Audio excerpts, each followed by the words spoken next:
아따, 주인님들. 오늘도 잘 지내셨소? 춘심이가 또 재미나게 들려드릴 이야기가 있으니께 얼른 앉으시고 귀 쫑긋 세워두소. 자, 주인님들. 오늘 이 춘심이가 풀어낼 이야기 보따리는 지독한 시집살이에 대한 사연이랍니다. 그림같이 아름답고 바느질이면 바느질, 음식 솜씨면 음식 솜씨, 못하는 것이 없는 완벽한 며느리가 들어왔는데 이 악독한 시어머니가 하루가 멀다 하고 며느리를 구박하고 못살게 굴었다지 뭡니까? 그런데 말이오, 이 순하디 순한 며느리의 마지막 인내심이 툭 하고 끊어지는 순간 상상조차 할 수 없었던 무섭고도 기이한 비밀이 드러나게 되었으니 과연 그 비밀이 무엇일지 지금부터 귀를 쫑긋 세워보시구려. 이야기의 시작은 대대손손 뼈대 있는 양반 가문님을 자랑하는 경주 김진사댁에서부터 비롯된답니다. 그 집안은 법도가 엄격하고 체면을 목숨처럼 중시하기로 인근에서는 정평이 나 있었지요. 바로 그 깐깐하기 짝이 없는 집에 복덩이 같은 며느리 하나가 굴러들어왔으니 그녀의 이름은 연희였습니다.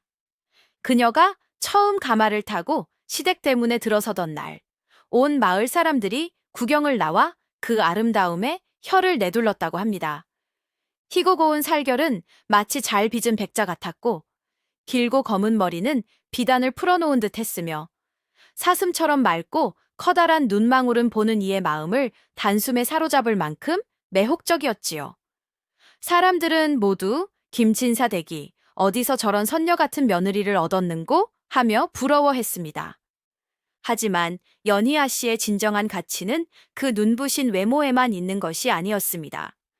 그녀는 그야말로 현모양처의 모든 덕목을 갖춘 완벽한 며느리감이었습니다. 시부모님을 섬기는 공손한 태도는 물론이요, 살림솜씨 또한 흠잡을 데가 없었지요. 그녀가 지은 밥은 윤기가 자르르 흘렀고 그녀가 만든 반찬은 그 맛이 일품이라 한 번 맛본 사람은 그 맛을 잊을 수가 없었다고 합니다. 바느질과 길쌈 솜씨 또한 신기에 가까워서 그녀의 손끝에서 피어나는 수는 마치 살아있는 듯 생생했고 그녀가 짜낸 옷감은 한양의 이름난 비단보다도 더 곱고 부드러웠지요. 성품 또한 어떠한가. 그녀는 늘 온화한 미소를 띠고 있었으며 말수가 적고 과묵하여 좀처럼 자신의 감정을 드러내는 법이 없었습니다. 아랫사람들에게도 결코 하대하는 법 없이 늘 따뜻하고 너그러운 마음으로 대했기에 집안의 모든 하인들이 그녀를 진심으로 따르고 좋아했지요. 이러니 남편인 진역도령이 어찌 그녀에게 반하지 않을 수 있었겠습니까? 진역도령은 아내의 아름다움과 그 깊이를 알 수 없는 어진 마음에 날이 갈수록 깊이 빠져들었습니다. 그는 아내를 지극히 아끼고 사랑했으며 두 사람은 금슬 좋은 원앙처럼 서로를 위하며 행복한 나날을 보내는 듯 보였습니다. 마을 사람들은 모두 김진사 댁이 천하의 복을 다 가졌다며 부러워했습니다. 절이 어여쁘고 착한 며느리가 들어왔으니 이제 곧 옥동자 같은 손주를 낳아 집안을 더욱더 번성케 하겠구나. 하지만 세상 모든 일이 겉보기와 같을 수는 없는 법이지요. 이 그림처럼 완벽해 보이는 행복 뒤에는 시커먼 질투와 증오의 그림자가 짙게 드리워지고 있었으니 그 그림자의 주인은 바로 연희 아씨의 시어머니이자 이 집안의 실세인 윤씨 부인이었습니다. 그녀는 처음 연희를 본 그 순간부터 어찌 된 일인지 그 완벽한 며느리를 탐탁지 않게 여기며 호시탐탐 트집 잡을 기회만을 엿보고 있었던 것입니다. 아이고, 저리 고운 며느리에 어디가 마음에 들지 않았단 말이오? 이 기묘한 질투의 씨앗이 앞으로 얼마나 끔찍한 비극을 불러오게 될는지 잠옷 걱정이 되는구려. 윤씨 부인, 그녀는 평생을 김진사댁 안주인이라는 자부심 하나로 살아온 고집세고 자존심 강한 여인이었답니다. 그녀에게 있어 가장 큰 자랑거리는 바로 금지옥엽 외아들 진역도령이었지요. 그녀는 아들이 세상에서 가장 잘났고 가장 뛰어나다고 굳게 믿고 있었습니다. 그런 그녀의 눈에 새로 들어온 며느리 연희는 처음부터 눈엣가시 같은 존재였습니다. 연희는 너무나도 완벽했습니다. 그녀의 눈부신 아름다움, 흠잡을 데 없는 살림 솜씨, 그리고 아들의 마음을 단숨에 사로잡아 버린 그 매력까지. 그 모든 것이 윤 씨 부인의 심기를 건드렸지요. 그녀는 평생 자신이 받아왔던 관심과 칭찬을 하루아침에 나타난 젊고 아름다운 며느리에게 모두 빼앗겨 버렸다고 생각했습니다. 그것은 참을 수 없는 모욕이자 자신의 존재에 대한 위협이었습니다. 하지만 그녀는 교활했습니다.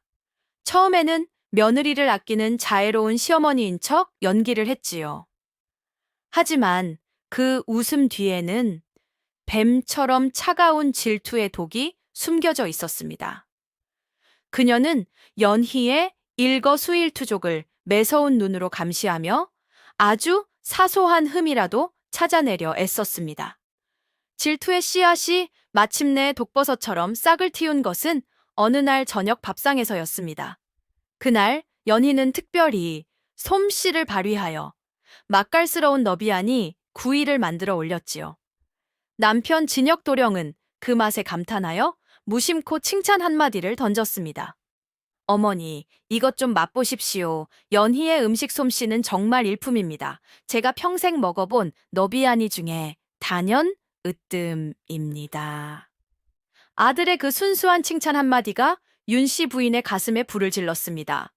감히 내 아들놈이 내가 30년간 해준 밥은 잊어버리고 이제 갓 시집 온 저 계집의 음식 솜씨를 칭송한단 말인가. 그녀는 들고 있던 수저를 탁 소리나게 내려놓았습니다. 순식간에 밥상에는 싸늘한 정적이 흘렀지요. 그녀는 며느리를 쏘아보며 얼음장처럼 차가운 목소리로 말했습니다. 그래, 내년에 음식 솜씨가 그리도 대단하더냐? 밥상머리에서부터 사내를 홀리는 재주만 늘었구나. 건방진 것. 그것이 시작이었습니다. 그날 이후 윤 씨 부인의 구박은 노골적으로 변했습니다. 그녀는 연희가 하는 모든 일에 사사건건 트집을 잡기 시작했지요. 밥이 너무 되면 된 밥이라 타박하고 너무 질면 진밥이라 타박했습니다. 마당을 너무 깨끗하게 쓸면 복 나간다며 트집을 잡았고 조금이라도 먼지가 있으면 게으른 것이라며 핀잔을 주었지요. 연희가 아름답게 술을 놓으면 계집이 바깥일에만 정신이 팔려 있다고 흉을 보았고 남편과 다정하게 이야기를 나누는 모습이라도 보이면 어른들 앞에서 염치도 없이 꼬리를 친다며 모욕을 주었습니다. 그녀의 질투는 병적인 수준에 이르렀습니다. 그녀는 며느리의 완벽함을 인정하고 칭찬하기는커녕 오히려 그 완벽함을 짓밟고 흠집을 내어 자신이 여전히 이 집안의 으뜸임을 확인받고 싶어 했습니다. 연희는 이 모든 구박을 그저 묵묵히 견뎌낼 뿐이었습니다. 그녀는 단 한 번도 시어머니에게 말대꾸를 하거나 억울함을 호소하지 않았지요. 그저 송구하옵니다, 어머님. 다음부터는 더 잘 살피겠습니다. 라며 고개를 숙일 뿐이었습니다.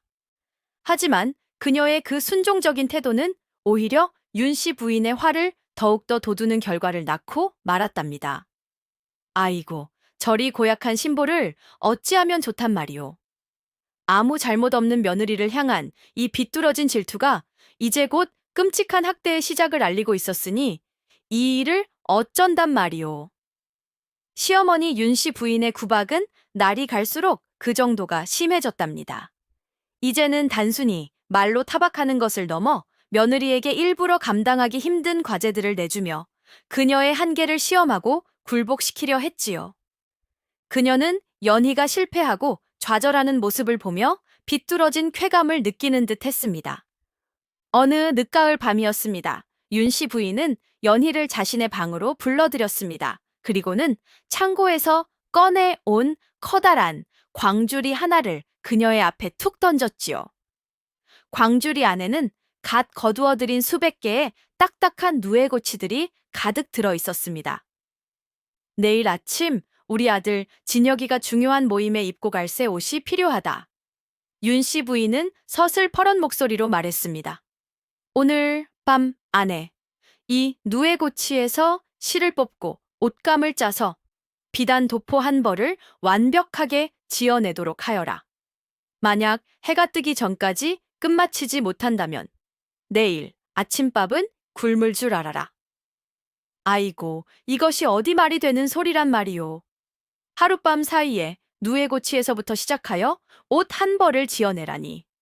그것은 10명의 장인이 달라붙어도 해내기 힘든 그야말로 불가능에 가까운 과제였습니다. 이것은 일을 시키는 것이 아니라 명백히 며느리를 골탕 먹이고 벌을 주려는 심산이었지요. 연희는 잠시 말없이 시어머니를 바라보았습니다. 그녀의 맑은 눈동자가 슬픔으로 희미하게 흔들리는 듯 했지만 그녀는 이내 평정을 되찾고 아무런 불평 없이 고개를 숙였습니다. 예, 어머님, 분부대로 하겠사옵니다. 그녀는 무거운 누에고치 광주리를 들고 자신의 작은 골방으로 물러났습니다. 그리고는 등잔불 하나에 의지하여 그 밤으로 고된 작업을 시작했지요. 그녀는 먼저 누에고치를 뜨거운 물에 삶아 부드럽게 만든 뒤 물레를 이용하여 가늘고 고운 명주실을 뽑아내기 시작했습니다. 그녀의 손놀림은 놀랍도록 빠르고 정교했습니다. 마치 기계처럼 조금의 흐트러짐도 없이 수백 개의 누에고치가 금세 탐스러운 명주실 타래로 변해갔지요. 다음으로 그녀는 배틀 앞에 앉아 옷감을 짜기 시작했습니다. 찰카닥, 찰카닥, 늦은 밤 온 집안이 잠든 고요함 속에서 오직 그녀의 배틀 소리만이 규칙적으로 울려 퍼졌습니다. 그녀의 손끝에서 한 올, 한 올의 명주실은 눈처럼 희고 고운 비단 옷감으로 변해갔습니다. 시간이 흘러 동창이 밝아오고 첫 달기 울 무렵 그녀의 손가락은 온통 물집이 잡히고 상처투성이가 되어 있었지만 그녀는 단 한순간도 쉬지 않았습니다. 마침내 마지막 바느질 땀을 떴을 때 그녀의 앞에는 과연 흠잡을 데 없이 완벽하게 만들어진 새 비단 도포 한 벌이 놓여 있었습니다. 아침이 되어 연희가 밤새 지은 옷을 시어머니의 방으로 가져갔을 때 윤 씨 부인은 자신의 눈을 의심했습니다.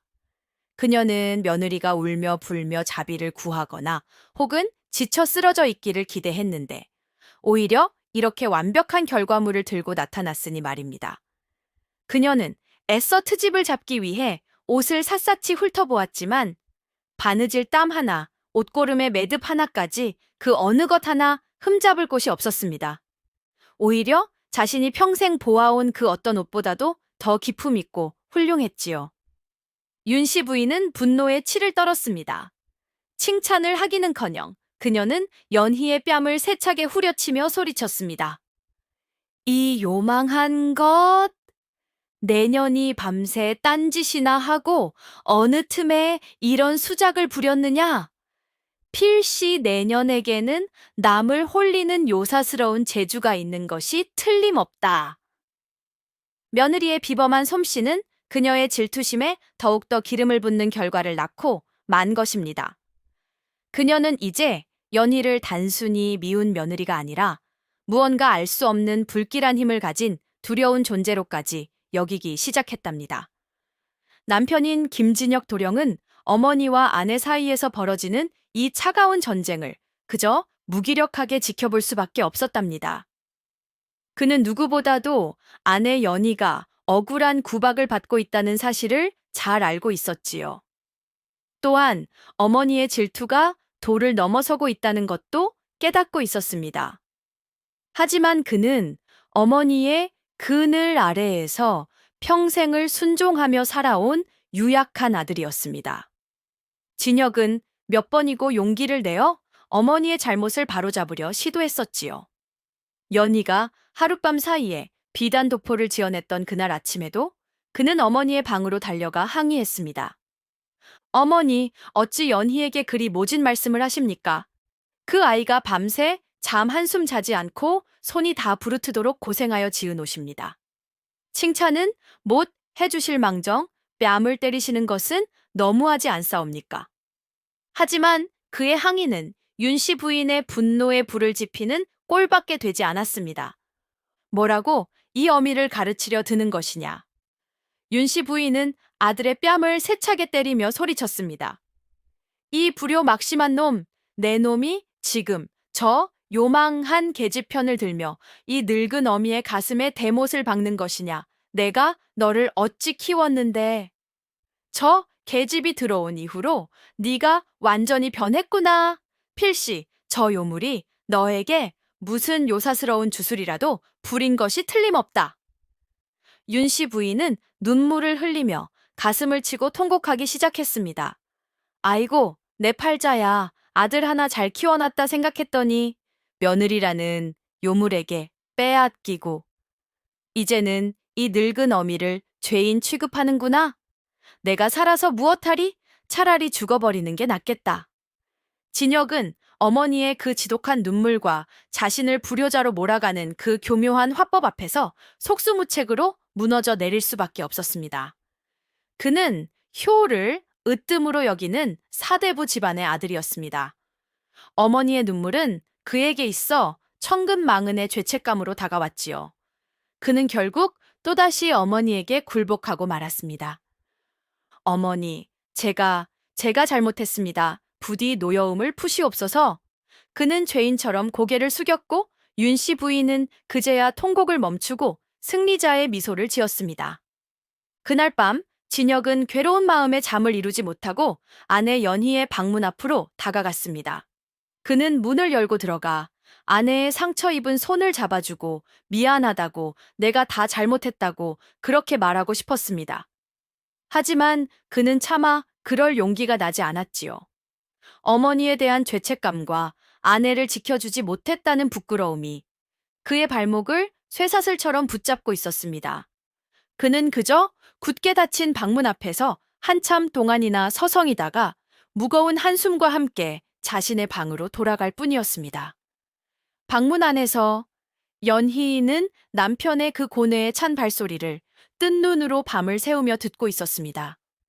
그녀는 남편을 원망하지 않았습니다. 오히려 자신 때문에 어머니와 아들 사이에 끼어 고통받는 그의 처지를 가슴 아프게 연민하고 있었지요. 저 우유부단하고 무기력한 남편을 어찌하면 좋단 말이오. 사랑하는 아내를 지켜주지도 그렇다고 늙은 어미를 거역하지도 못하고 그저 괴로워만 하고 있으니 말이오. 이처럼 가장 가까운 사람의 방관과 침묵이야말로 때로는 가장 날카로운 비수가 되어 사람의 마음을 베는 법이랍니다. 연희 아씨의 외로운 싸움은 이제 더욱더 깊고 어두운 곳으로 향하고 있었던 것입니다. 윤 씨 부인의 학대는 날이 갈수록 교묘하고 잔인해졌답니다. 그녀는 이제 연희의 완벽한 솜씨를 트집 잡는 것을 넘어 그녀의 인내심 자체를 시험하고 파괴하려 들었지요. 그녀는 연희가 마침내 감정을 폭발시켜 울거나 소리치거나 혹은 반항하는 모습을 보고 싶어 했습니다. 그래야만 저 계집이 본색을 드러냈다며 그녀를 쫓아낼 명분을 만들 수 있었기 때문입니다. 어느 추운 겨울날 윤 씨 부인은 연희를 불러 마당에 장독대에 살얼음이 끼었으니 행주를 빨아 깨끗이 닦아내거라 하고 명했습니다. 살을 내는 듯한 찬물에 손을 담그라는 명백한 학대였지요. 연희는 아무 말 없이 맨손으로 차가운 물에 행주를 빨아 수십 개의 장독대를 정성껏 닦아냈습니다. 그녀의 손은 금세 꽁꽁 얼어 감각조차 느껴지지 않았지만 그녀는 신음소리 한 번 내지 않았습니다. 또 어떤 날은 윤 씨 부인이 일부러 뜨거운 탕국을 연희의 손등에 쏟아버렸습니다. 아이고, 내가 늙어서 손에 힘이 없구나. 그녀는 거짓으로 놀라는 척했지만 그녀의 눈에는 비웃음이 가득했지요. 연희의 손등은 금세 붉게 부어오르고 물집이 잡혔지만 그녀는 그저 괜찮습니다, 여머님. 제가 부주의했습니다. 라며 고개를 숙일 뿐이었습니다. 밤이면 윤 씨 부인은 연희를 자신의 방으로 불러 밤새도록 자신의 다리를 주무르게 했습니다. 그리고는 일부러 코를 골며 잠든 척하다가 연희가 잠시라도 졸거나 손에 힘을 빼면 매몰차게 발길질을 해대곤 했지요. 이 모든 끔찍한 학대 속에서도 연희의 반응은 늘 한결같았습니다. 그녀는 결코 눈물을 보이거나 고통을 호소하거나 억울함을 토로하는 법이 없었습니다. 그녀는 마치 감정이 없는 목석처럼 혹은 깊이를 알 수 없는 고요한 호수처럼 그 모든 것을 묵묵히 받아내고 인내할 뿐이었습니다. 그녀의 얼굴에는 언제나 희미하고 슬픈 미소가 걸려 있었고 그녀의 눈은 그저 고요하게 시어머니를 바라볼 뿐이었지요. 연희의 이 끝을 알 수 없는 인내심은 오히려 윤 씨 부인을 미치게 만들었습니다. 그녀는 마치 허공에다 주먹질을 하는 것처럼 아무런 반응도 없는 며느리의 모습에 더욱더 독이 올랐지요. 독한 것, 이 독사 같은 것, 차라리 울고불고 매달리기라도 하면 속이라도 시원하겠다. 내년이 지금 이 어미를 무시하고 번거리 행세를 하며 속으로 비웃고 있는 것이지. 내가 내년에 그 가면을 반드시 벗겨내고야 말 것이다. 윤 씨 부인은 이제 연희를 단순히 미운 며느리가 아니라 자신과 기싸움을 벌이는 무서운 적으로 인식하기 시작했습니다. 그녀는 연희의 그 고요함 뒤에 자신을 향한 엄청난 경멸과 저주가 숨겨져 있을 것이라고 제멋대로 오해하고 상상하며 스스로의 증오를 키워나갔습니다. 아랫사람들은 모두 숨을 죽이고 이 기이하고도 잔인한 싸움을 지켜볼 뿐이었습니다. 몸종 옥자는 밤마다 상처, 입은 아씨의 손에 약을 발라주며 눈물을 흘렸지요. 아씨, 제발 이제 그만 참으셔요. 차라리 서방님께라도 고하여 이 집을 나가시는 것이. 하지만 연희는 그저 옥자의 손을 잡아주며 희미하게 웃을 뿐이었습니다. 자신의 온갖 학대에도 며느리 연희가 조금도 무너지지 않자 시어머니 윤 씨 부인은 마침내 가장 비열하고도 잔인한 방법을 사용하기로 마음먹었답니다. 그것은 바로 연희에게 도둑 누명을 씌워 그녀를 집안에서 완전히 내쫓아 버리려는 흉계였지요. 윤 씨 부인의 장롱 깊숙한 곳에는 그녀가 시집올 때 친정어머니로부터 물려받은 아주 값비싸고 아끼는 옥비녀 하나가 있었습니다.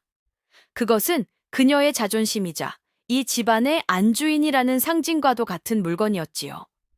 어느 날 윤 씨 부인은 일부러 그 옥비녀를 꺼내 연희가 보는 앞에서 한참 동안이나 만지작거리며 자랑을 늘어놓았습니다. 연희야, 보거라. 이것이 바로 우리 집안 대대로 내려오는 가보이니라. 내 어머니께서 나에게 물려주셨고 훗날 내가 며느리에게 물려주어야 할 것이지. 허나 너처럼 복도 없고 부덕한 아이에게는 어울리지 않는 물건이구나. 그녀는 연희를 모욕하는 말을 던지고는 옥비녀를 비단함에 넣어 다시 장롱에 넣는 척하다가 아무도 모르게 자신의 소매 속에 슬쩍 감추었습니다. 그리고 다음 날 아침 온 집안이 떠나가라 비명을 질러댔지요. 도둑이야, 도둑이 들었다. 내 옥비녀가 없어졌다. 윤 씨 부인은 머리를 풀어헤치고 마치 실성한 사람처럼 울부짖으며 온 집안을 발칵 뒤집어 놓았습니다. 그녀는 처음부터 범인을 정해두고 있었지요. 그녀는 곧장 연희의 방문을 박차고 들어가 다짜고짜 그녀의 멱살을 잡고 흔들었습니다. 내년 이렸다. 내년이 내 옥비녀를 훔쳐갔지. 가난한 친정으로 빼돌리려고 이 어미의 눈을 속이고 그런 천하의 못된 짓을 벌인 것이지. 어머님, 아니옵니다. 저는 결단코 그런 짓을 하지 않았습니다. 연희는 억울함에 얼굴이 하얗게 질렸지만 차분하게 대답했습니다. 내 인연이 아직도 발뺌을 해? 윤 씨 부인은 하인들을 시켜 연희의 방을 샅샅이 뒤지게 했습니다. 하지만 옥비녀가 나올 리가 만무했지요. 그러자 윤 씨 부인은 더욱더 악랄하게 소리쳤습니다. 보시오, 제 방에 없다는 것은 이미 이 집 밖으로 빼돌렸다는 증좌가 아니고 무엇이오, 전연을 당장 포박하여 광에 가두어라. 제 입으로 실토할 때까지 물 한 모금 주지 말거라. 아이고, 증거 하나 없이 이리 사람을 도둑으로 몰아쓰다니. 이것은 명백한 모함이요. 인격 살인이 아니고 무엇이겠소이까. 남편 진역 도령이 뒤늦게 달려와 어머니, 아무런 증자도 없이 어찌 이러십니까? 연희는 그럴 사람이 아닙니다. 라며 어머니를 말렸지만 윤 씨 부인의 광기는 이미 멈출 수가 없었습니다. 너는 썩 비켜서 거라. 저 요물에게 홀려 애비 애미도 알아보지 못하는 놈. 이 집안의 법도는 내가 세운다. 내 눈에 흙이 들어가기 전까지는 저 도둑년을 용서할 수 없다. 하인들은 어쩔 수 없이 윤 씨 부인의 명에 따라 연희의 팔을 거칠게 붙잡았습니다. 연희는 더 이상 저항하거나 변명하지 않았습니다. 그녀는 그저 깊이를 알 수 없는 고요한 눈으로 광기에 휩싸인 시어머니와 무기력하게 서 있는 남편을 한번 쳐다볼 뿐이었습니다. 그리고는 죄인처럼 묵묵히 하인들에게 이끌려 차갑고 어두운 광 속으로 걸어 들어갔답니다. 아이고, 연희 아씨. 어찌하여 저리도 순순히 당하고만 있단 말이오. 저 고요함 뒤에 대체 어떤 폭풍이 숨겨져 있는 것이란 말이오. 연희 아씨는 그렇게 한 줌의 빛도 들어오지 않는 차갑고 눅눅한 광 속에 갇히고 말았답니다. 윤 씨 부인은 정말로 독한 마음을 먹었는지 광의 문에 커다란 자물쇠를 채우고 누구든 연희에게 음식을 가져다 주는 자는 엄벌에 처할 것이라 엄포를 놓았지요. 억울하게 누명을 쓰고 갇힌 것도 서러운데 굶주림과 추위까지 견뎌야 하는 신세가 되었으니 웬만한 사람 같았으면 벌써 원망과 절망에 못 이겨 실성했거나 혹은 목숨을 끊으려 했을지도 모릅니다. 하지만 연희는 달랐습니다. 그녀는 그 어둡고 차가운 공간 속에서도 놀라울 정도의 평정심을 잃지 않았지요. 그녀는 그저 광의 한쪽 구석에 조용히 웅크리고 앉아 눈을 감고 깊은 생각에 잠겨 있을 뿐이었습니다.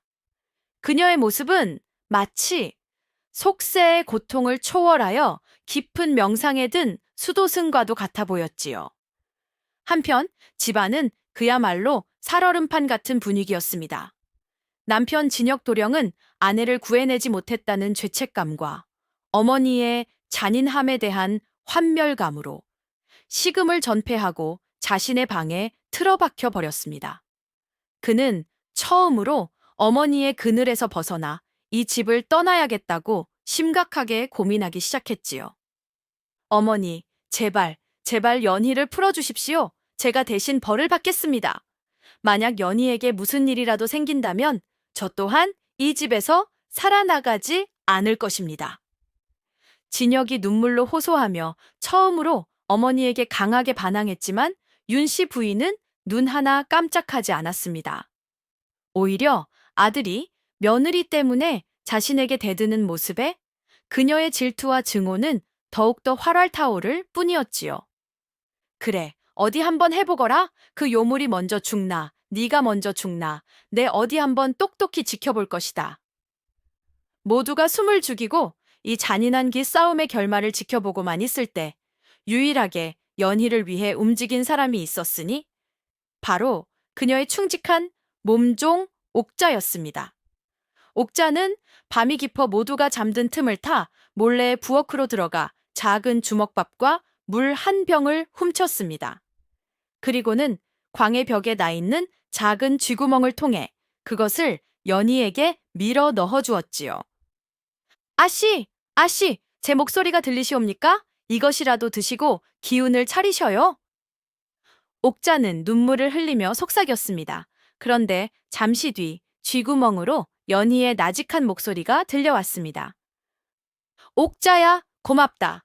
허나 나는 괜찮으니 너는 이 주먹밥을 도로 서방님께 가져다 드리거라. 나 때문에 속이 상해. 아무것도 드시지 못하고 계실 터이니. 아이고, 주인님들, 이 상황에서도 제 걱정은 않고 남편 걱정을 먼저 하고 있지 않소. 옥자는 아씨의 그 깊은 마음에 더욱더 목이 메어 말을 잇지 못했습니다. 바로 그때 연희의 믿을 수 없는 부탁이 이어졌지요. 그리고 옥자야. 혹 내 바느질고리를 좀 가져다 줄 수 있겠느냐? 시어머님의 겨울옷 저고리 소매가 조금 해진 것을 보았는데 이 안에서라도 꿰매어 드리고 싶구나. 옥자는 자신의 귀를 의심했습니다. 자신을 이 차가운 광에 가두고 굶겨 죽이려는 시어머니를 위해 옷을 꿰매어 드리겠다니 이것은 성인군자가 아니고서야 도저히 할 수 없는 일이 아니겠소이까. 옥자는 흐르는 눈물을 감추지 못하고 예, 아씨, 그리하겠사옵니다 라고 대답할 수밖에 없었습니다. 그녀는 서둘러 아씨의 방에서 바느질 고리를 가져와 주먹밥과 함께 쥐구멍으로 밀어 넣어 주었지요. 그날 밤 연희는 칠흑 같은 어둠 속에서 오직 손끝의 감각에만 의지하여 한 땀 한 땀 정성스럽게 시어머니의 옷을 꿰매기 시작했습니다. 그녀의 그 행동에는 과연 어떤 깊은 뜻이 담겨 있었던 것일까요?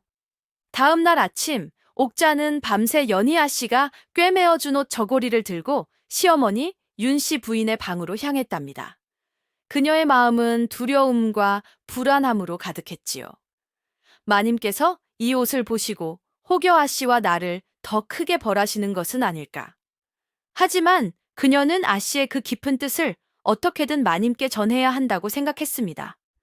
그녀는 조심스럽게 방으로 들어가 막 잠에서 깨어난 윤씨 부인의 머리맡에 옷을 공손히 내려놓았지요. 마님, 기침하셨사옵니까? 밤새 날이 차가워 마님께서 아끼시는 이 솜저고리를 다려왔사옵니다. 윤씨 부인은 퉁명스럽게 눈을 뜨고는 별 생각 없이 저고리를 집어들었습니다. 그런데 옷을 입으려고 소매에 팔을 꿰는 순간 그녀의 손끝에서 무언가 달라진 감촉이 느껴졌지요. 늘 해져서 실밥이 튀어나와 있던 소매 끝단이 아주 부드럽고 매끄럽게 마감되어 있었던 것입니다. 윤씨 부인은 의아한 표정으로 소매를 자세히 들여다보았습니다. 그리고는 자신의 눈을 의심하지 않을 수 없었지요. 해져 있던 부분이 감쪽같이, 아니, 이전보다 더 훌륭하게 꿰매어져 있었던 것입니다. 그 바느질 솜씨는 너무나도 정교하고 촘촘하여 마치 한 올의 실로 새로 짜낸 것처럼 꿰맨 흔적조차 찾기 어려울 정도였습니다. 이 집안에서, 아니, 이 온 나라를 통틀어 이런 신기에 가까운 바느질 솜씨를 가진 사람은 단 한 사람뿐이었습니다. 바로 지금 광 속에 갇혀 있는 며느리 연희였지요. 이것을 누가 꿰맸느냐? 윤씨 부인의 목소리가 가늘게 떨렸습니다. 옥자는 이때다 싶어 용기를 내어 무릎을 꿇고 사실을 고했습니다. 마님, 송구하오나 이것은 아씨께서 밤새 광 속에서 꿰매신 것이옵니다. 마님의 옷이 해진 것이 늘 마음에 걸린다며 어두운 곳에서 오직 손끝의 감각만으로 한 땀 한 땀 마님을 생각하며 꿰매셨사옵니다. 윤씨 부인은 그 말을 듣고 손에 들고 있던 저고리를 떨어뜨릴 뻔했습니다. 그녀는 아무 말도 하지 못하고 그저 옷의 소매 끝단만을 멍하니 바라볼 뿐이었지요. 그녀는 이해할 수가 없었습니다. 자신을 이토록 잔인하게 학대하고 굶겨 죽이려 하는 시어머니를 위해 저 밉살스러운 며느리가 어찌하여 이런 정성을 보인단 말인가. 이것은 또 무슨 교활한 수작이란 말인가. 아니면 정말로 자신을 용서하고 어미로서 걱정하고 있단 말인가. 그녀의 마음속에서 평생을 지탱해왔던 증오와 질투의 벽에 아주 작은 균열이 생기기 시작했습니다. 연희의 그 이해할 수 없는 온정은 그녀의 굳어버린 마음에 던져진 뜨겁고도 혼란스러운 돌멩이와도 같았지요. 그녀는 처음으로 자신이 며느리에게 저지른 짓이 얼마나 끔찍한 것이었는지를 아주 희미하게나마 느끼기 시작했습니다. 하지만 오랜 세월 쌓아온 증오라는 것이 어디 그리 쉽게 무너지던가요? 윤씨 부인은 이내 고개를 저으며 애써 자신의 혼란스러운 감정을 부정했습니다. 요망한 것, 이런 가짜는 수작으로 내 마음을 돌릴 수 있을 것이라 생각했다면 큰 오산이다. 그녀는 일부러 더 큰 소리를 치며 저고리를 방구석으로 내던져 버렸습니다. 하지만 그녀는 알지 못했지요. 그날 밤 모두가 잠든 뒤 그녀가 몰래 그 저고리를 다시 주워들어 달빛 아래에서 한참 동안이나 그 정교한 바느질 땀을 어루만져 보았다는 사실을 말입니다. 연희아 씨가 광에 갇힌 지 닷새째 되던 날, 김진사 댁에 또 다른 그림자가 들이우기 시작했답니다. 바로 며느리를 그토록 증오하고 학대하던 시어머니 윤 씨 부인이 원인 모를 병으로 갑자기 자리에 눕게 된 것입니다. 처음에는 그저 감기 몸살이려니 했습니다.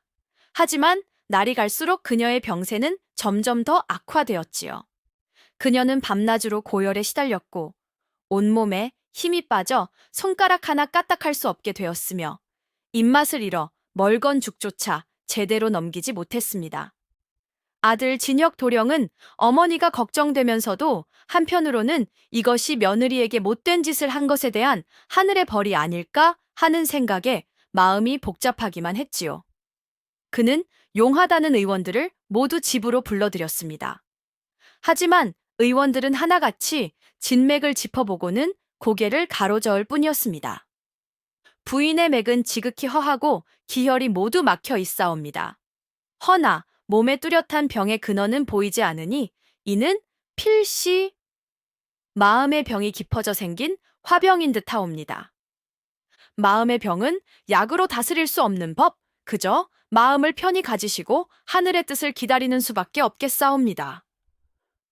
의원들의 말은 사실상 사형 선고나 다름없었습니다. 윤 씨 부인의 병은 며느리를 향한 극심한 질투와 증고, 그리고 아들을 빼앗겼다는 상실감과 자신의 행동에 대한 무의식적인 죄책감 등이 한데 뒤엉켜 그녀 스스로를 갉아먹는 무서운 병이 되어버린 것이지요. 윤 씨 부인은 하루가 다르게 쇠약해져 갔습니다. 그녀는 밤이면 헛것을 보며 비명을 질렀고 낮이면 넋이 나간 사람처럼 허공을 응시할 뿐이었지요. 그녀의 그 매섭던 눈빛은 힘을 잃었고 날카롭던 목소리는 가늘게 갈라져 나왔습니다. 진혁은 그런 어머니의 모습을 보며 가슴이 찢어지는 듯했습니다. 비록 자신에게 상처를 주고 아내를 학대했지만 그녀는 세상에 단 하나뿐인 자신의 어머니였으니까요. 그는 어머니의 손을 잡고 눈물로 호소했습니다. 어머니, 제발 기운을 차리십시오. 제가 잘못했습니다. 제가 어머니의 마음을 헤아리지 못했습니다. 그러니 제발 연희를 용서하시고 이제 그만 그 아이를 풀어주십시오. 그러면 어머니의 병환도 나아지실 겁니다. 하지만 윤 씨 부인은 아들의 말을 듣고는 오히려 마지막 남은 힘을 다해 도끼 서린 눈으로 아들을 쏘아보았습니다. 시끄럽다. 내가 일이 된 것은 모두 저 요망한 며느리 년 때문이다. 필시 전연이 광 속에서 나를 저주하는 부적이라도 쓰고 있는 것이 틀림없다. 내가 죽는 한이 있더라도 전연만큼은 절대 용서할 수 없다. 그녀의 증오는 죽음의 문턱 앞에서도 조금도 사그라들지 않았습니다. 오히려 자신의 병이 며느리의 저주 때문이라는 망상에 사로잡혀 더욱더 끔찍한 복수심에 불타오르고 있었지요. 집안은 온통 초상집 같은 분위기에 휩싸였습니다. 아들 진혁은 이러지도 저러지도 못하고 절망에 빠졌고 하인들은 곧 닥쳐올 불행을 예감하며 숨을 죽였습니다. 그리고 이 모든 소식은 광 속에 갇혀있는 연희아 씨의 귀에도 몸종 옥자를 통해 전해졌답니다. 자신을 그토록 미워하던 시어머니가 이제는 죽을 병에 걸려 사경을 헤매고 있다는 소식. 연희는 그 말을 듣고 아무 말 없이 그저 굳게 닫힌 광문 쪽을 한참 동안이나 바라볼 뿐이었습니다. 그녀의 그 고요한 눈동자 속에는 대체 어떤 생각이 담겨 있었던 것일까요? 죽음의 그림자가 짙게 드리워진 윤 씨 부인은 이제 자신의 날이 얼마 남지 않았음을 직감했답니다. 하지만 그녀는 순순히 죽음을 맞이할 생각이 없었지요. 그녀는 자신의 마지막 순간까지 저 밉살스러운 며느리 연희를 괴롭히고 파멸시키고야 말겠다고 굳게 결심했습니다. 그녀의 비뚤어진 증오는 죽음의 공포마저도 집어삼킬 만큼 강력했던 것입니다. 어느 날 밤, 윤 씨 부인은 아들 진혁과 집안의 주요 하인들을 모두 자신의 방으로 불러 모았습니다. 그녀는 거의 숨 넘어갈 듯한 목소리로 자신의 마지막 유언이라며 끔찍하고도 불가능한 명령을 내렸지요. 네, 내가 일이 된 것은 모두 저 며느리 년의 저주 때문이다. 허나 나를 살릴 방법이 아주 없는 것은 아니다. 그녀의 눈이 섬뜩하게 빛났습니다. 전설에 따르면 저 서쪽 해가 지는 곳에 있는 핏빛산 정상에는 사람의 피를 먹고 자란다는 천년 묵은 영지버섯이 있다고 한다. 그것을 구해다 다려 먹으면 죽은 사람도 살릴 수 있다지. 그녀의 말에 사람들은 모두 경악을 금치 못했습니다. 핏빛산은 깎아지른 듯한 절벽과 험한 골짜기로 이루어져 전문적인 약초꾼들조차 오르기를 꺼리는 죽음의 산이었습니다. 더구나 천년 묵은 영지버섯이라는 것은 그저 전설 속에나 존재하는 것이었지요. 윤 씨 부인은 며느리 연희를 가리키며 도끼 서린 목소리로 말을 이었습니다. 저 계집이 진정 이 집안의 며느리로서 도리를 다하고 자신의 죄를 뉘우치고 있다면 마땅히 제 목숨을 걸고 그 영지버섯을 구해와야 할 것이다. 당장 전연을 광에서 풀어주어 핏빛 산으로 보내거라. 만약 빈손으로 돌아오거나 혹은 해가 3번 뜨고 지는 동안 돌아오지 못한다면 그것은 곧 이 어미를 죽이려는 흉계인 줄 알고 그 즉시 전연을 내쫓아 버려라. 아이고, 이 얼마나 잔인하고 악랄한 계략이란 말이오. 이것은 며느리에게 마지막 기회를 주는 것이 아니라 아예 죽음의 구렁텅이로 밀어넣어 영원히 돌아오지 못하게 만들려는 흉계가 아니고 무엇이겠습니까? 모두가 그 속내를 뻔히 알고 있었지만 죽어가는 사람의 마지막 유언이라 하니 감히 누구 하나 반대하지 못하고 침묵할 뿐이었습니다. 아들 진혁 도령은 피를 토하는 심정으로 어머니의 앞에 무릎을 꿇었습니다. 어머니, 제발, 제발 이러지 마십시오. 이것은 연희를 죽음으로 내모는 것과 마찬가지입니다. 차라리 제가 가겠습니다. 제가 가서 그 영지버섯을 구해오겠습니다. 하지만 윤 씨 부인은 싸늘하게 웃으며 고개를 저었습니다. 아니다. 이것은 오직 저 며느리 년만이 할 수 있는 일이다. 전연의 정성이 하늘에 닿아야만 나 또한 살아날 수 있을 것이니 이것은 전연에게 내리는 나의 마지막 시험이다. 그렇게 연희 아씨의 운명은 결정되고 말았습니다. 어머니의 잔인한 마지막 명령에 아들 진혁은 그야말로 하늘이 무너져 내리는 듯한 절망감에 휩싸였답니다. 그는 더 이상 이 상황을 견딜 수가 없었지요. 한쪽에는 죽어가는 어머니가 있고 다른 한쪽에는 죽음의 길로 떠나야 하는 아내가 있었습니다. 어느 쪽도 포기할 수 없는 이 끔찍한 현실 앞에서 그의 유약한 마음은 갈기갈기 찢어지고 있었지요. 그는 어머니의 방을 뛰쳐나와 자신의 서재에 틀어박혀 목 놓아 울었습니다. 그는 자신의 무력함이, 자신의 우유부단함이 원망스러웠습니다. 만약 자신이 조금만 더 강단 있는 아들이었다면, 조금만 더 용기 있는 지압이었다면, 상황이 이 지경까지 이르지는 않았을 것이라고 자책했지요. 내가 잘못했다. 처음부터 어머니의 잘못을 따끔하게 꾸짖고 연희의 편에 서서 그녀를 지켜주었어야 했다. 내가 침묵하고 방관하는 사이에 한 사람은 병들어 죽어가고 다른 한 사람은 죽음의 길로 내몰리게 되었구나. 그는 괴로움에 머리를 쥐어뜯었습니다. 그는 처음으로 이 끔찍한 집을 자신을 올가매는 모든 것으로부터 도망치고 싶다라는 강렬한 충동을 느꼈습니다. 그래, 이 모든 것을 버리고 떠나는 거야. 재산도 체면도 다 필요 없어. 연희와 함께 아무도 우리를 모르는 먼 곳으로 가서 평범하게 살아가는 거야. 그는 결심을 굳히고 마침내 광에서 풀려나 핏빛산으로 떠날 채비를 하고 있는 아내 연희에게로 달려갔습니다. 그녀는 낡은 행란개, 물 한 병과 주먹밥 몇 개를 챙겨 넣고 있었지요. 그녀의 얼굴은 창백했지만 그 표정은 놀라울 정도로 평온하고 담담했습니다. 진혁은 그녀의 손을 와락 붙잡았습니다. 그의 눈에는 눈물이 가득 고여 있었지요. 연희, 부인, 가지 마시오. 제발 가지 마시오. 그 산은 죽음의 산이오.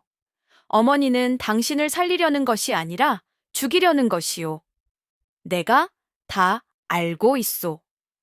그는 아내의 앞에 무릎을 꿇었습니다.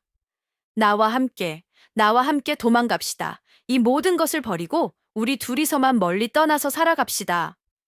내가, 내가 평생 당신을 행복하게 해주겠소.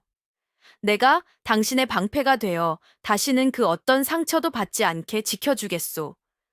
제발, 나를 믿고 따라주시오.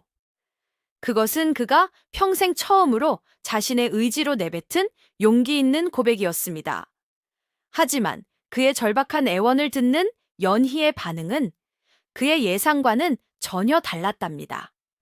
그녀는 그를 따라 도망가자는 말에 기뻐하기는커녕 오히려 슬프고도 안타까운 눈으로 그를 바라보며 조용히 고개를 저었지요. 아이고, 이를 어쩐단 말이오.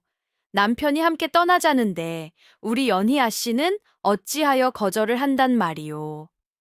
남편의 눈물, 어린 도주 제안에 연희는 잠시 그의 손을 따뜻하게 마주 잡아주었답니다. 그녀의 눈빛에는 남편의 그 용기 있는 고백에 대한 깊은 고마움과 애틋한 연민이 담겨 있었지요. 하지만 그녀는 이내 단호하지만 부드러운 목소리로 말했습니다. 서방님, 그 마음만으로도 저는 평생을 갚아도 못다할 큰 은혜를 입었습니다. 허나 저는 서방님과 함께 떠날 수 없사옵니다. 진혁은 믿을 수 없다는 표정으로 그녀를 바라보았습니다. 아니, 부인, 어찌하여 내가 밉소? 아니면 나를 믿지 못하는 것이오? 아니옵니다. 연희는 조용히 고개를 저었습니다. 서방님께서 저를 얼마나 아끼시는지 저는 잘 알고 있습니다.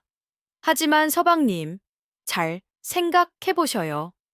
만약 우리가 이대로 도망친다면 우리는 평생을 도망자로 살아야 합니다. 그리고 서방님께서는 돌아가시는 어머니를 외면하고 아내와 야반도주한 불효자라는 꼬리표를 평생 짊어지고 살아가셔야 할 것입니다.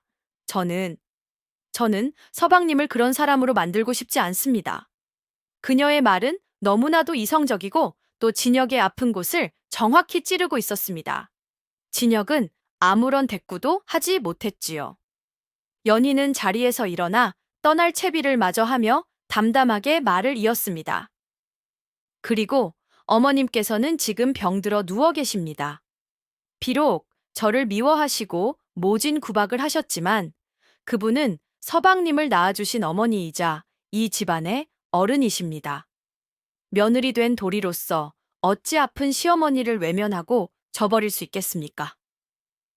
그녀는 진혁을 돌아보며 희미한 미소를 지어 보였습니다.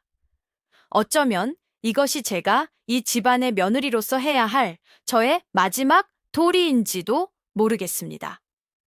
제가 핏빛산으로 가서 영지버섯을 구해오는 것, 그것이 설령 불가능한 일이라 할지라도 저는 며느리로서, 아내로서 제가 할 수 있는 최선을 다해보고 싶습니다. 그것이 성공하든 실패하든 그 결과는 하늘의 뜻에 맡길 뿐입니다. 그녀의 목소리는 나직했지만 그 안에는 그 어떤 장수보다도 더 강인하고 꺾이지 않는 의지가 담겨 있었습니다. 그녀는 자신의 운명을 피하거나 누군가에게 의지하려 하지 않았습니다. 그녀는 스스로의 힘으로 자신의 운명과 정면으로 마주서기로 결심한 것입니다. 진혁은 그런 아내의 모습 앞에서 자신이 얼마나 어리고 나약한 존재인지를 깨닫고 깊은 부끄러움을 느꼈습니다. 그는 더 이상 아내를 말릴 수가 없었지요. 연희는 마지막으로 남편의 눈물을 닦아주며 다정한 목소리로 말했습니다. 그러니 서방님, 너무 걱정하지 마셔요. 저는 괜찮을 것입니다. 서방님께서는 그저 제가 돌아올 때까지 어머님의 곁을 잘 지켜드리고 계셔요. 아셨지요? 그녀는 그렇게 의연하게 자신의 죽음의 길일지도 모르는 여정을 떠날 채비를 마쳤습니다. 그녀의 눈빛은 슬펐지만 이상하리만치 흔들림이 없었고 오히려 모든 것을 초월한 듯한 평온함마저 감돌고 있었지요. 다음 날 새벽, 연희는 홀로 험하디 험한 핏빛산을 향해 길을 떠났답니다. 집안 사람들은 모두 그녀가 다시는 살아 돌아오지 못할 것이라 생각하며 안타까운 눈으로 그녀의 뒷모습을 지켜볼 뿐이었지요. 남편 진혁은 뜬 눈으로 밤을 새우고 아내가 떠나는 모습을 참아 볼 수가 없어 방문을 걸어 잠근 채 괴로워하고 있었습니다. 하지만 시간이 흐를수록 그의 마음 속에는 불안감과 초조함이 걷잡을 수 없이 커져만 갔지요. 아니다. 이대로 있을 수는 없어. 연희는 혼자야. 그 험한 산에서 무슨 일을 당할지 모른다. 내가? 내가 가서 지켜주어야만 해. 비록 그녀가 오지 말라 했지만 멀리서나마 그녀의 무사를 확인해야겠어. 결국 그는 더 이상 참지 못하고 절대 따라오지 말라 던 아내와의 약속을 어기고 말았습니다. 그는 아무도 모르게 뒷문으로 빠져나와 아내가 사라진 핏빛 산을 향해 미친 듯이 달려가기 시작했지요. 핏빛 산은 과연 그 명성대로 끔찍하고 험난한 곳이었습니다. 산의 흙은 철분 성분이 많아 온통 붉은 빛을 띠고 있었고 뾰족한 바위들은 마치 짐승의 이빨처럼 날카롭게 솟아 있었지요. 길이라고는 찾아볼 수 없는 험한 산길을 연희는 놀라울 정도의 끈기와 인내심으로 헤쳐나가고 있었습니다. 그녀는 가파른 절벽을 맨손으로 기어오르고 독사라도 나올 듯한 으스스한 숲을 망설임 없이 지나갔습니다. 멀리서 그녀의 뒤를 밟던 진혁은 아내의 그 연약한 몸, 어디에서 저런 힘이 나오는지 그저 경탄할 뿐이었습니다. 해가 지고 산속에 칠흑 같은 어둠이 내렸습니다. 진혁은 횃불도 없이 어둠 속을 헤쳐나가는 아내가 걱정되어 미칠 지경이었지요. 그런데 참으로 기이한 일이었습니다. 연희가 걷는 길 위로는 마치 약속이라도 한 듯 수십 마리의 반딧불이들이 날아와 등불처럼 그녀의 앞길을 환하게 밝혀주는 것이 아니겠소. 그뿐만이 아니었습니다. 굶주리고 지친 연희가 잠시 바위에 기대앉아 쉬려 하면 어디선가 나타난 다람쥐가 도토리를 물어다 그녀의 발밑에 내려놓았고 목이 말라 헐떡일 때면 산새들이 지저귀며 맑은 샘물이 있는 곳으로 그녀를 안내해 주었지요. 마치 온 산의 정령들이 그녀의 이 숭고한 여정을 돕고 있기라도 한 것처럼 보였습니다. 진혁은 이 비현실적인 광경을 그저 넋을 잃고 바라볼 뿐이었습니다. 그는 자신의 아내가 그저 평범한 여인이 아닐지도 모른다는 막연하고도 기묘한 예감에 휩싸이기 시작했지요. 꼬박 이틀 밤낮을 걸어 마침내 셋째 날, 달이 가장 밝게 뜨는 보름날 밤이 되었습니다. 연희는 마침내 깎아지른 듯한 절벽 위에 홀로 서 있는 핏빛 산의 정상에 도착할 수 있었습니다. 그리고 그녀의 뒤를 밟던 진혁 역시 숨을 죽이고 바위 뒤에 몸을 숨긴 채 그녀의 다음 행동을 지켜보고 있었지요. 그는 곧 자신의 일생을, 아니 자신의 세계관 전체를 송두리째 뒤흔들어 버릴 충격적인 진실과 마주하게 될 운명이었습니다. 핏빛 산의 정상은 기이할 정도로 평평하고 넓은 바위로 이루어져 있었답니다. 그곳에는 바람 소리 외에는 아무것도 들리지 않는 깊은 정적만이 감돌고 있었지요. 휘영청 밝게 뜬 거대한 보름달이 마치 거대한 등불처럼 바위 위를 온통 은빛으로 물들이고 있었습니다. 산 정상에 홀로 선 연희는 잠시 숨을 고르더니 주변을 한번 휙 둘러보았습니다.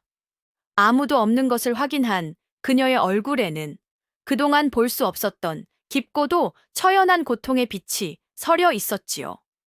그녀는 갑자기 자신의 가슴을 두 손으로 세게 내리치기 시작했습니다.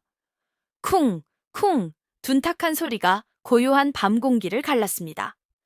그녀의 표정은 이루 말할 수 없이 고통스러워 보였고 그녀의 입에서는 억눌린 신음소리가 새어나왔습니다.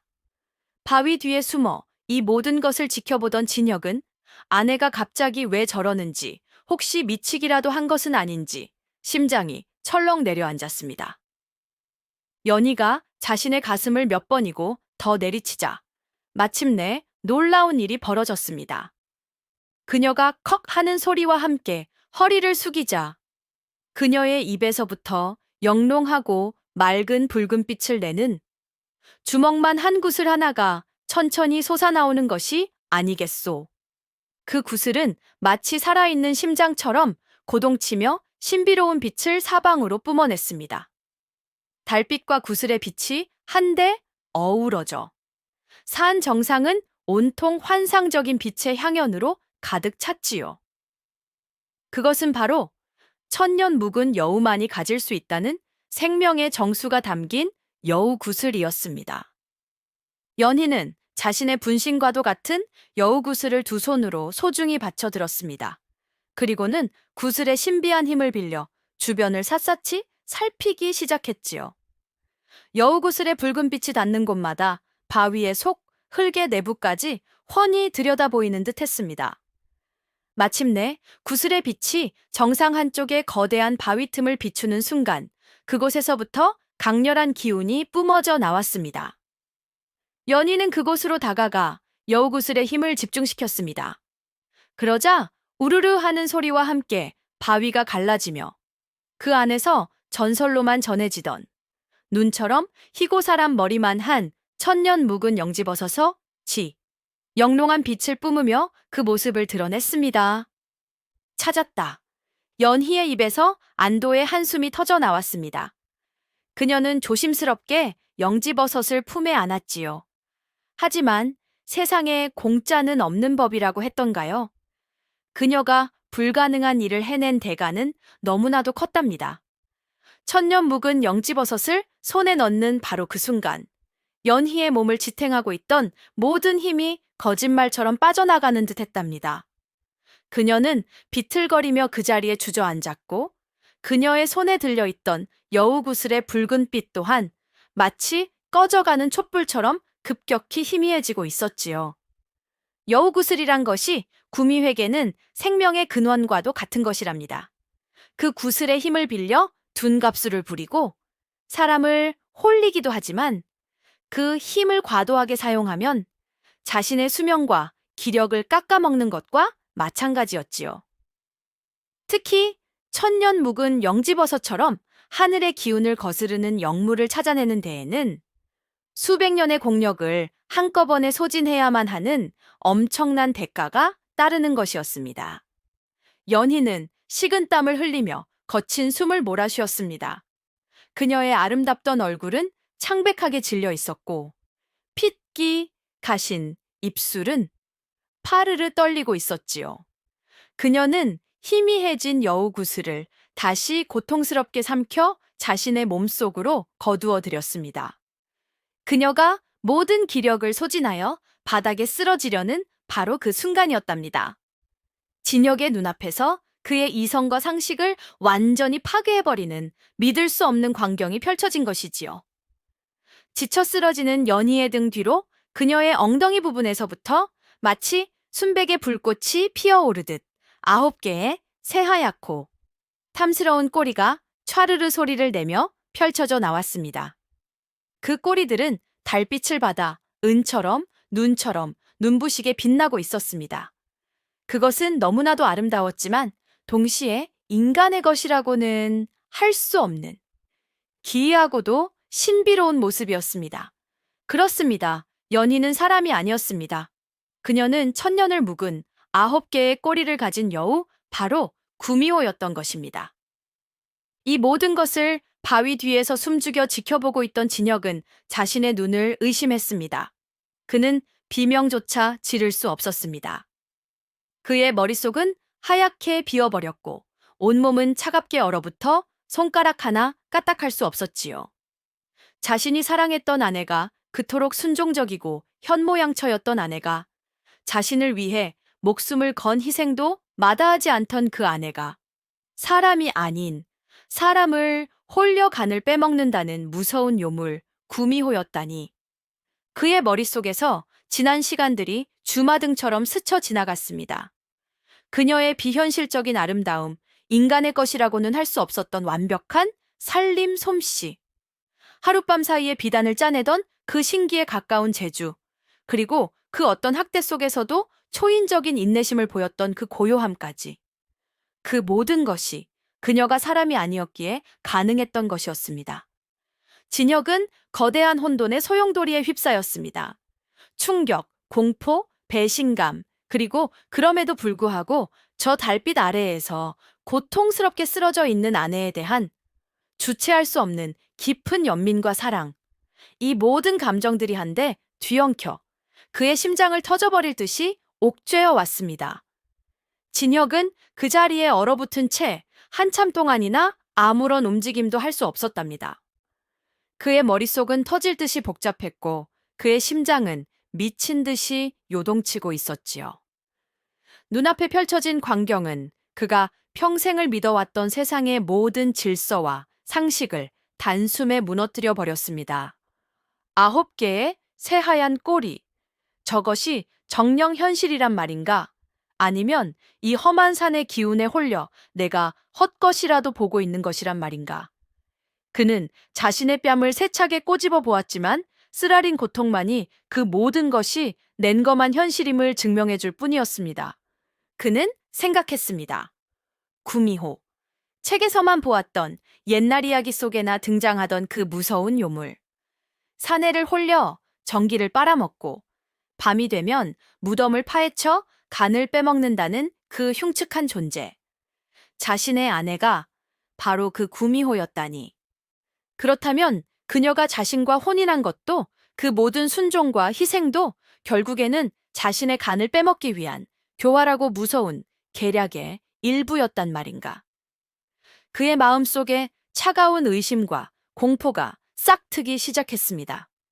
하지만 그의 시선이 다시 달빛 아래 쓰러져 있는 연희에게로 향했을 때 그의 의심은 봄눈 녹듯 스르르 녹아내리고 말았지요. 그녀는 너무나도 고통스러워 보였습니다. 그녀의 얼굴은 창백했고 식은땀이 비 오듯 흘러내렸으며 그녀의 입에서는 가녀린 신음소리가 새어나오고 있었습니다. 그녀는 자신의 모든 기력을 소진하여 꼼짝도 하지 못하고 있었지요. 하지만 그녀의 품에는 시어머니를 살리기 위해 목숨을 걸고 구해낸 그 천년 묵은 영지버섯이 소중하게 안겨 있었습니다. 진혁은 깨달았습니다. 만약 그녀가 정말로 자신을 해치려는 사악한 요물이었다면 어찌하여 저런 끔찍한 희생을 감수했겠는가? 어찌하여 자신을 그토록 잔인하게 학대한 시어머니를 살리기 위해 자신의 생명과도 같은 여우구슬의 힘을 소진했겠는가? 그녀의 행동에는 그 어떤 악의도 계산도 없었습니다. 오직 어리석을 정도로 순수한 사랑과 희생만이 있을 뿐이었습니다. 그녀는 요물이었지만 그 어떤 인간보다도 더 인간적이었고 더 지고지순한 마음을 가지고 있었던 것입니다. 진혁의 마음속에서 공포와 의심이 있던 자리에 거대한 슬픔과 연민이 파도처럼 밀려들었습니다. 그는 그녀가 겪었을 그 기나긴 세월의 외로움을 상상해 보았습니다. 인간의 세상 속에서 자신의 정체를 숨긴 채 언제 발각될지 모르는 불안감 속에서 그녀는 얼마나 고독하고 힘들었을까. 그녀는 그저 평범한 인간처럼 누군가를 사랑하고 사랑받으며 가족을 이루고 싶었을 뿐이었을지도 모릅니다. 그는 울고 싶었습니다. 아내를 위해 그리고 그녀의 기구한 운명을 위해 목 놓아 울고 싶었습니다. 한참 뒤 연희는 가까스로 기력을 차리고 비틀거리며 자리에서 일어났습니다. 그녀는 자신의 등 뒤로 펼쳐진 9개의 꼬리를 힘겹게 다시 몸속으로 감추었지요. 그녀는 아무것도 모른 채 오직 영지버섯을 가지고 집으로 돌아가야 한다는 일념 하나로 위태로운 발걸음을 옮기기 시작했습니다.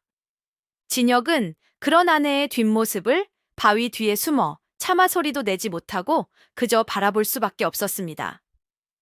연희가 비틀거리며 산을 내려간 뒤에도 진혁은 한참 동안이나 그 자리에서 꼼짝도 할 수 없었답니다. 그의 머릿속은 이제껏 겪어보지 못한 거대한 폭풍이 휩쓸고 지나간 듯 텅 비어 있었지요. 그는 바위 뒤에 주저앉아 동이 터오는 차가운 새벽 하늘을 멍하니 바라보았습니다. 그는 이제 어떻게 해야 하는가? 그의 앞에는 너무나도 잔인한 두 개의 갈림길이 놓여 있었습니다. 하나의 길은 이 모든 사실을 세상에 폭로하는 것이었습니다. 그는 당장 마을로 달려가 자신의 아내가 사람이 아닌 구미호라고 천하의 요물이라고 외칠 수 있었습니다. 그리하면 사람들은 그를 요물에게 홀렸다가 살아남은 용감한 사내라 칭송할지도 모릅니다. 그는 이 끔찍한 혼인 관계를 끝내고 다시 평범한 인간의 삶으로 돌아갈 수 있을 것입니다. 하지만 그 결과는 불을 보듯 뻔했습니다. 연희는 사람들에게 돌팔매질을 당하고 문매를 맞아 죽거나 혹은 사냥꾼들의 창칼에 쫓겨 비참한 최후를 맞이하게 될 것입니다. 자신을 위해 목숨을 걸었던, 자신을 진심으로 사랑해 주었던 그녀를 자신의 손으로 죽음의 구렁텅이로 밀어 넣는 것이었지요. 다른 하나의 길은 이 모든 비밀을 자신의 가슴 속에 영원히 묻어버리는 것이었습니다. 그는 아무것도 보지 못한 척, 모르는 척 집으로 돌아가 아내를 맞이할 수 있었습니다. 그리고 이전처럼 그녀를 사랑하는 남편으로 살아갈 수 있을 것입니다. 하지만 그 길이 과연 평탄할까? 그는 매일 밤 아내의 곁에 누워 그녀가 정말로 인간인지 아니면 언젠가 자신을 해칠 요물인지 의심과 공포 속에서 살아가야 할지도 모릅니다. 그녀의 따뜻한 손길을 느끼면서도 등 뒤에 감춰진 9개의 꼬리를 상상하며 몸을 떨어야 할지도 모릅니다. 그것은 평생을 가장 가까운 사람을 속이고 또 스스로를 속이며 살아가야 하는 지독한 위선의 길이었습니다. 진혁은 괴로웠습니다. 어느 쪽을 선택하든 그의 삶은 예전과 같을 수 없었습니다. 그는 해가 중천에 뜰 때까지 그 자리에서 고뇌하고 또 고뇌했습니다. 그의 머릿속에 연희와 함께했던 시간들이 스쳐 지나갔습니다. 처음 만났을 때의 그 눈부신 아름다움, 묵묵히 시어머니의 구박을 견뎌내던 그 안쓰러운 뒷모습, 자신을 위해 밤새워 옷을 지어주던 그 따뜻한 손길, 그리고 마지막 순간, 자신을 위해 기꺼이 죽음의 산으로 향하던 그 강인한 결심까지. 그는 깨달았습니다. 그녀가 사람이든 구미호든 그것은 중요하지 않다는 것을. 중요한 것은 그녀가 자신을 진심으로 사랑했고 자신 또한 그녀를 진심으로 사랑했다는 그 변치 않는 사실이었습니다. 그녀의 정체가 무엇이든 그녀는 자신에게 있어 세상에서 가장 소중한 아내이자 은인이었습니다. 진혁은 마침내 결단을 내렸습니다. 그는 더 이상 망설이지 않았습니다. 그는 자리에서 일어나 옷에 묻은 흙을 털어냈지요. 그리고는 산을 내려가기 시작했습니다. 하지만 그가 향한 곳은 아내가 기다리고 있을 자신의 집이 아니었습니다. 그는 정반대 방향, 어머니가 있는 친정집을 향해 굳은 결심을 한 사람의 흔들림 없는 발걸음을 옮기고 있었던 것입니다. 연희가 꼬박 하루 만에 기진맥진한 몸을 이끌고 집에 도착했을 때 집안의 분위기는 이상하리만치 고요했답니다. 그녀를 걱정하며 기다리고 있어야 할 남편 진혁의 모습은 어디에도 보이지 않았지요. 오직 몸종 옥자가 눈이 퉁퉁 부은 채 그녀를 맞이할 뿐이었습니다. 아씨, 무사하셨군요. 아이고, 이게 대체 어찌 된 일이옵니까?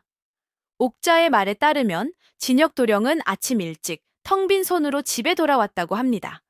그리고는 곧장 어머니 윤씨 부인의 방으로 달려가 문을 걸어 잠그고는 한참 동안이나 나오지 않았다는 것이었지요. 방 안에서는 처음에는 고성이 오가는 듯 하더니 이내 윤씨 부인의 끔찍한 비명소리가 들려왔고 그 뒤로는 아무런 소리도 들리지 않았다고 합니다. 연희는 불길한 예감에 휩싸여 영지버섯을 든 채 시어머니의 방문 앞으로 다가갔습니다. 방문은 굳게 닫혀 있었고 안에서는 아무런 기척도 느껴지지 않았지요. 그녀가 조심스럽게 문을 열고 안으로 들어갔을 때 그녀의 눈앞에는 믿을 수 없는 광경이 펼쳐져 있었습니다. 방 안은 온통 아수라장이 되어 있었습니다. 값비싼 가구들은 쓰러져 있고 비단 이불은 갈기갈기 찢겨 있었지요. 그리고 그 한가운데 남편 진혁은 넋이 나간 사람처럼 멍하니 앉아 있었고 그의 어머니 윤 씨 부인은 머리를 풀어헤친 채 방구석에 웅크리고 앉아 알아들을 수 없는 소리를 중얼거리며 덜덜 떨고 있었습니다. 그녀는 완전히 실성해버린 것이었습니다. 어머니, 서방님, 이게 대체 어찌 된 일이옵니까? 연희의 목소리에 진혁이 천천히 고개를 들었습니다. 그의 눈은 텅 비어 있었고 그 안에는 깊은 슬픔과 체념이 담겨 있었지요. 그는 아내에게 그 방 안에서 있었던 모든 일을 털어놓았습니다. 그는 어머니에게 자신이 산에서 본 모든 것을 고백했던 것입니다. 어머니께서 평생을 구박하고 마침내 죽음으로까지 내모셨던 그 며느리는 사람이 아니었습니다. 그녀는 천년을 묵은 구미호였습니다. 어머니의 목숨을 구하기 위해 자신의 목숨과도 같은 여우구슬의 힘을 써서 저 험한 산에서 영지버섯을 구해온 그런 지고지순한 요물이었습니다. 진실을 마주한 윤 씨 부인은 처음에는 아들의 말을 믿지 않고 미친 소리라며 비웃었습니다. 하지만 아들의 그 처절한 눈빛과 흔들림 없는 목소리 앞에서 그녀는 그것이 거짓이 아님을 깨닫게 되었지요. 그 순간 그녀의 이성을 지탱하고 있던 마지막 끈이 툭 하고 끊어져 버렸습니다. 자신이 평생을 바쳐 학대하고 증오했던 존재가 미운 며느리가 아니라 인간의 상식을 벗어난 무서운 요물이었다는 충격. 아들이 자신을 버리고 요물의 편에 섰다는 배신감. 그리고 그동안 자신이 저질러온 끔찍한 죄악들이 한꺼번에 그녀의 정신을 덮쳐 그녀는 그 무게를 감당하지 못하고 미쳐버리고 만 것입니다. 여우가 나를 잡으러 온다. 9개의 꼬리를 가진 여우가 내 간을 빼먹으러 온다. 윤 씨 부인은 그 말만을 반복하며 공포에 질려 발광하기 시작했습니다. 그녀는 더 이상 예전에 그 위세등등하던 안주인이 아니었습니다. 그녀는 자신의 증오가 만들어낸 환영 속에서 평생을 공포에 떨며 살아가야 하는 가여운 광인이 되어버린 것이지요. 연희는 이 모든 이야기를 들으며 소리 없이 눈물만 흘렸습니다. 그녀는 시어머니를 원망하지 않았습니다. 오히려 한 인간의 비뚤어진 집착과 증오가 스스로를 얼마나 끔찍하게 파멸시킬 수 있는지를 보며 깊은 연민을 느낄 뿐이었지요. 아이고, 인과응보라 하였던가요? 남에게 상처를 준 자, 결국 그 상처가 자신에게로 돌아오는 법이니 참으로 무서운 일이 아닐 수 없구려. 어머니가 완전히 실성해버리고 집안이 풍비박산 나자 진혁은 더 이상 이곳에 머물 이유가 없다고 생각했답니다. 그는 지난 며칠 동안 조용히 집안의 모든 것을 정리하기 시작했지요. 그는 아버지가 물려주신 전답과 재산들을 모두 팔아 그동안 어머니의 횡포 아래에서 고통받았던 하인들에게 넉넉하게 나누어 주었고 남은 것은 모두 가난한 이웃들을 위해 절에 시주했습니다. 그는 자신을 올가매던 모든 세속의 굴레를 스스로의 손으로 끊어내고 있었던 것입니다. 모든 정리를 마친 날 밤 그는 아내 연희의 손을 잡고 달빛이 비치는 마루에 나란히 앉았습니다. 연희, 내일 아침 나는 이 집을 떠날 것이요. 그의 목소리는 담담했지만 그 안에는 새로운 시작을 앞둔 자의 결의가 담겨 있었습니다. 연희는 아무 말 없이 그저 남편의 손을 더욱더 꼭 잡을 뿐이었지요. 진혁은 아내를 바라보며 씁쓸하게 미소 지었습니다. 나는 당신을 만난 것을 단 한순간도 후회하지 않소. 하지만 나는 당신에게 너무나도 큰 죄를 지었소. 당신을 지켜주지 못했고 당신을 고통 속에 홀로 내버려 두었지. 그런 내가 어찌 당신의 지압이 될 자격이 있겠소. 그는 품에서 작은 나무 상자 하나를 꺼냈습니다. 그 안에는 그가 아내와 혼인할 때 나누었던 혼례 예물들이 들어있었지요. 나는 이제 이 모든 것을 버리고 속세와의 인연을 끊으려 하오. 그러니 당신도 이제 그만 나를 잊고 당신의 길을 가시오. 당신은 더 이상 김진사 댁의 며느리가 아니오.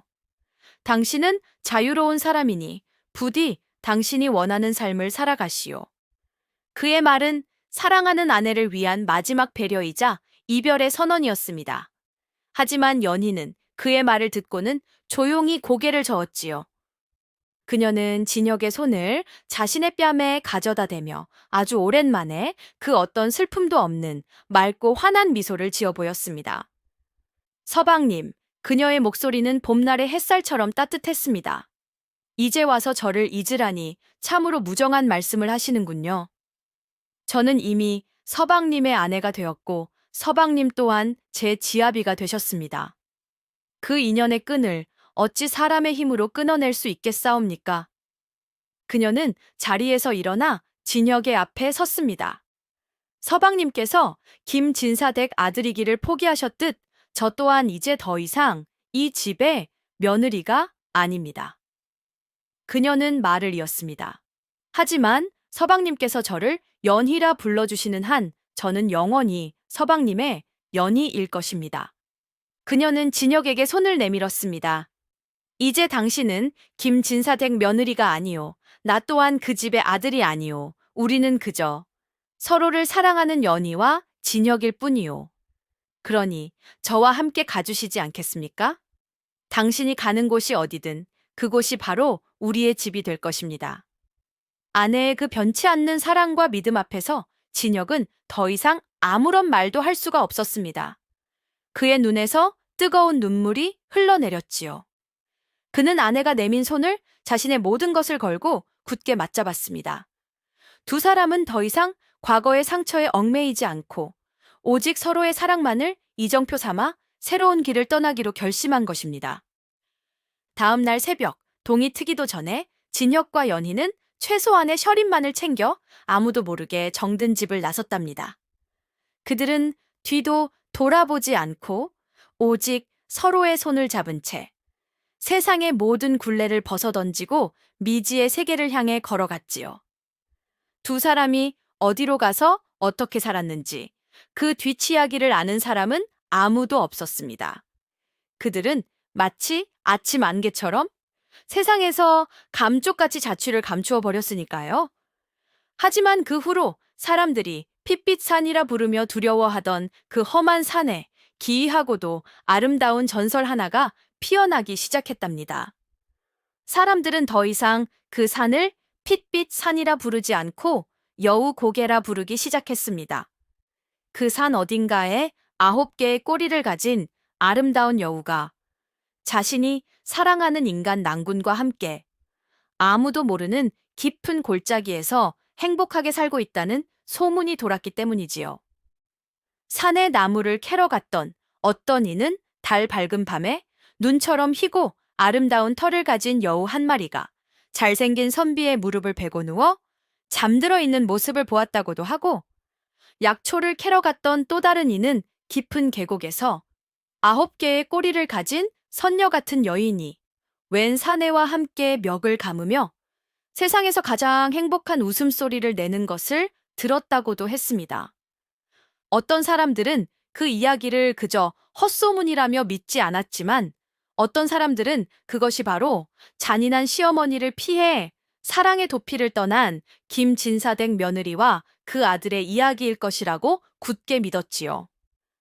그들의 이야기는 세월이 흘러 하나의 슬프고도 아름다운 사랑 이야기로 사람들의 입에서 입으로 전해졌습니다.